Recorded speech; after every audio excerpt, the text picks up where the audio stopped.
Even so, if a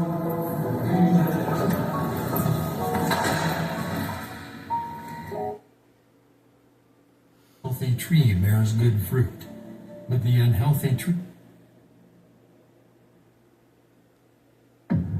What Jesus said about false prophets.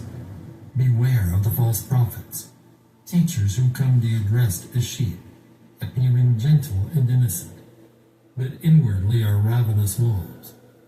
By their fruit you will recognize them, that is, by their contrived doctrine and self-focus. Do people pick grapes from thorn bushes or figs from thistles? Even so, every healthy tree bears good fruit, but the unhealthy tree bears bad fruit. A good tree cannot bear bad fruit, nor can a bad tree bear good fruit. Every tree that does not bear good fruit is cut down and thrown into the fire. Therefore, by their fruit you will recognize them as false prophets. Matthew chapter 7, verses 15 to 20. On that narrow road, disciples are to watch out for false prophets. On that narrow path, disciples must beware of false prophets. Jesus has warned against religious leaders who deceive the public with their false form of righteousness. Still, he warns against revolutionary leaders who mislead the public with their false form of prophecy. Matthew chapter 5, verse 20. For I say to you, that unless your righteousness, uprightness, moral essence, is more than that of the scribes and Pharisees, you will never enter the kingdom of heaven. Matthew chapter 6, verse 1. Be very careful not to do your good deeds publicly to be seen by men.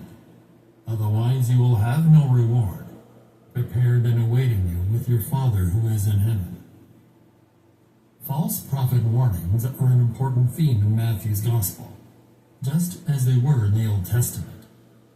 Ezekiel chapter 22, verses 27 to 29. Her princes within her are like wolves tearing and devouring the prey, shedding blood and destroying lives in order to get dishonest gain. Her prophets have smeared whitewash for them, seeing false visions and divining lies for them, saying, Thus says the Lord God, when the Lord has not spoken. The people of the land have practiced oppression and extortion, and have committed robbery. They have wronged the poor and needy, and they have oppressed the stranger without justice. These were warnings against those who attempted to lead God's people by falsely speaking for God. They come to you in sheep's clothing, but inwardly they are ferocious wolves.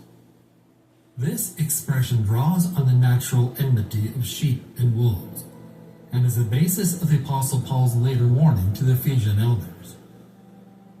Isaiah chapter 65, verse 25. The wolf and the lamb will graze together, and the lion will eat straw like the ox. There will no longer be predator and prey.